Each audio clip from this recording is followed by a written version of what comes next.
In this video, we are going to be looking at modulation, and more specifically, some very kind of practical tips, especially if you're a beginner, to spice up your harmonies and kind of surprise your listener a little bit in your themes.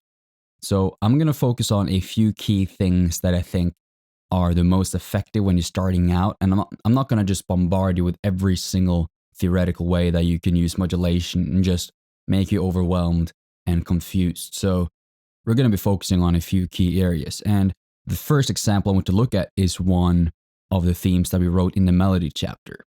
Because some of you might have noticed when I was playing through it before, some might not, but it's actually a modulation in here to a different key. Let's listen to it and see what I mean.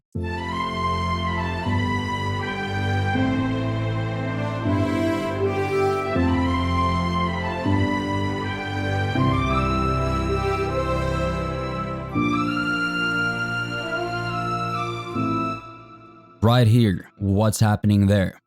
I'm actually modulating to a different key. And to understand this, I just want to pull up the circle of fifths real fast, because that's going to be a really good reference point. So, in the beginning of this theme, let me just make sure I have piano. Yes, in the beginning of this theme, we're starting out in C major.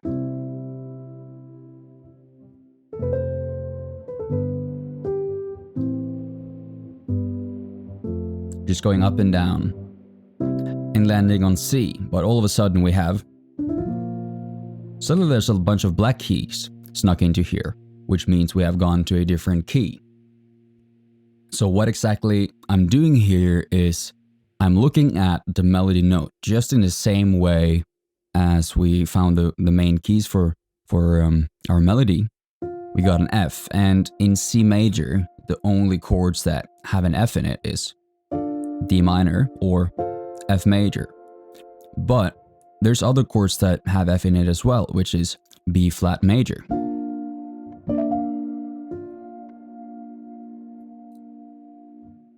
And the reason for this is B flat major belongs to a neighboring key. So look at the circle of fifth, we have C major, but if we modulate one step to the left on the circle, we have F major. And F major has a lot of the same chords like D minor and C, but it also has B flat, because that's the subdominant, the fourth step.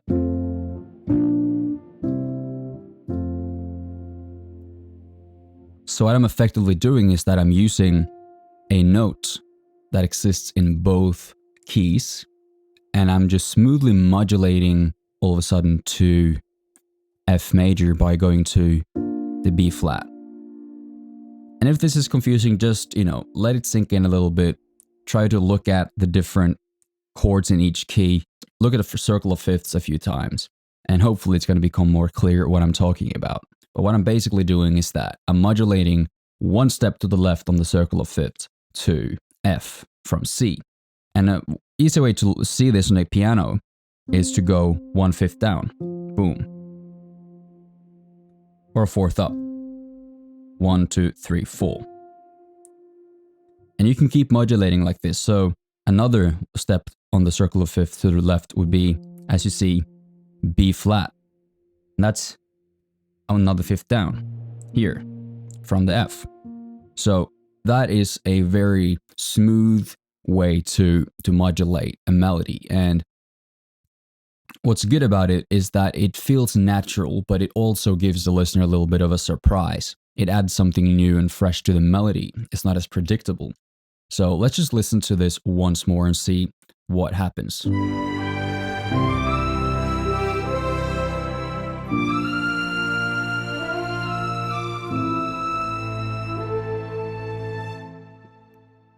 Doesn't feel completely out of place, but it just adds different twist and a different kind of color to the theme.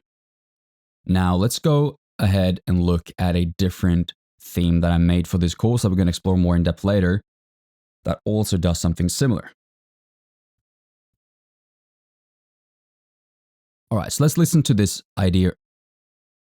The modulation is happening just about here, but I want you to listen to the whole thing just so we kind of establish the home key, which in this case is F. So we're starting at F, And now we're going to be modulating in this example to B flat major. All right, let's listen.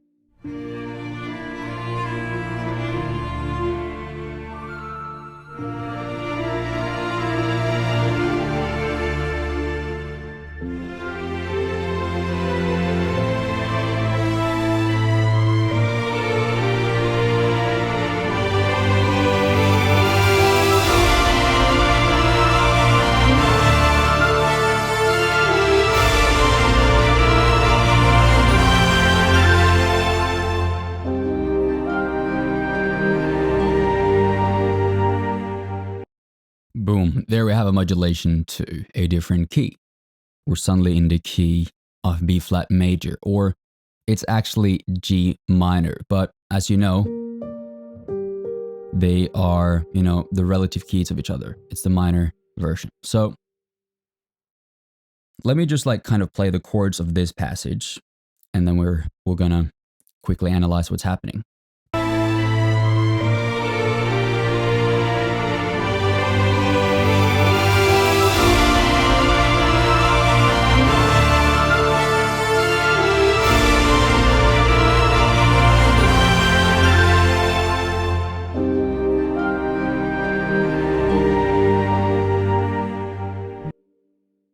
All right, let's go down to the piano here and look at what exactly is going on here. So the first chords is just B flat major, D minor. So a basic D minor chord progression, and then we're landing on F. So depending how you see it, this is either in D minor or F major, as you see the relative keys. So, but then suddenly we have a C minor in here, and if we listen or play through the chords that's in D minor or F major, we have a C, but we don't have a C minor. It's a C major in this key. That means we must have modulated to a different key, because this is quite obviously a C minor chord. Now, if you look at a circle of fifths and I have modulated a fifth down from D, we suddenly find ourselves in G minor. And G minor, on the other hand, has C minor in it. Or if we're looking at it this way, the B flat major, the second step of that key is C minor, just as D minor is the second step of C major. We go in this key. So all of a sudden we have modulated to the neighboring key very effortlessly, very smoothly. You barely notice that it's there unless you know what's happening kind of behind the scenes.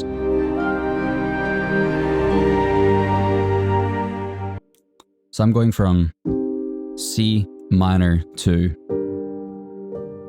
G minor. So all of a sudden we're in the key of G minor. So that's another little way that you can use these things. I've used this as a little contrasting break until we get to the kind of little finale here. So let's just recap that before I go to the next couple of little techniques that you can use.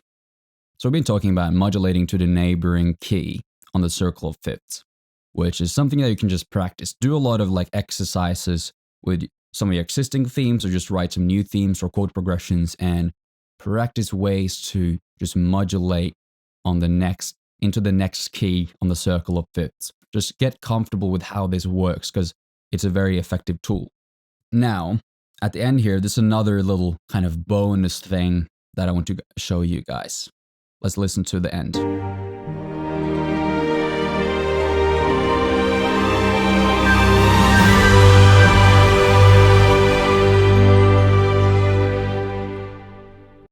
So that final chord that really lifts the ending a little bit. We're going to dive into the actual project file and orchestration of this later. I just want to focus purely on harmony and the little modulation that's happening here. Just not to, use you with too many things.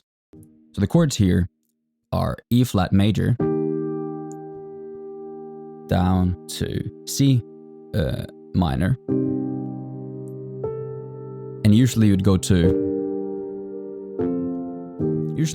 G minor after that, like this.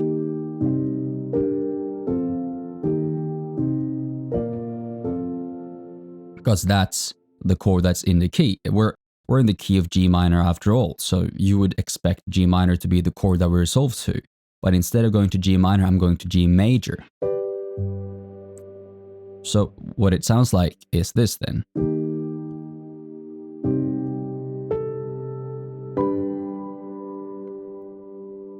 So there's a surprise major chord happening there. I'm resolving to G major instead of G minor. And, you know, there's not really any rocket science behind that. I just like to sometimes surprise the listener. And when I'm trying to achieve some kind of lift, some kind of very magical, uplifting moment, it's nice to, you know, put in a major chord where you might expect it to be a minor chord. And that's just a little extra tip I want to just show you. Let's listen to it once more.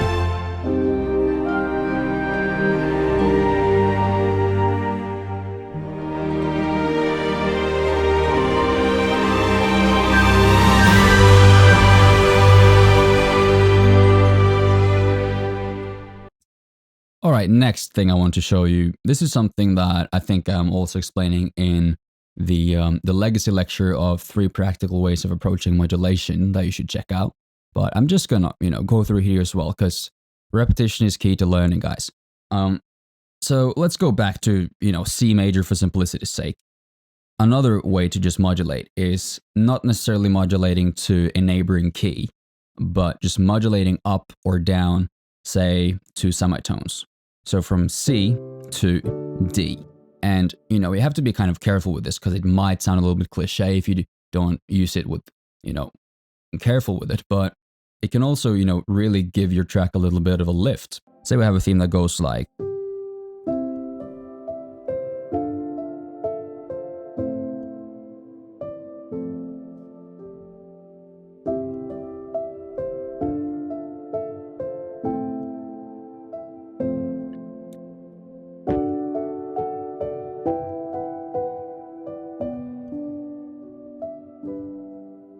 suddenly you can give that a little bit of a lift by just modulating 2 semitones up from C to D.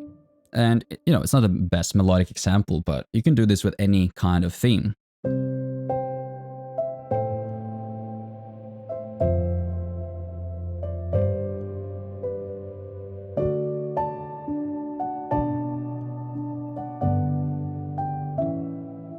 And those kind of things. So that's a simple way to just, you know, really surprise a listener, lift your theme a little bit, and give it a little bit of a boost. And of course, you can also go more than a whole step. And that's going to sound even more abrupt and even more extreme, but it can also give some good results. So let's say that we want to go from, so say we want to start in C major, but we want to jump, instead of just a semitone, we go a whole minor third up to, oops.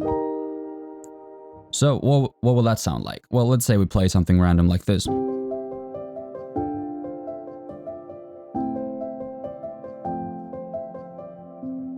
Suddenly,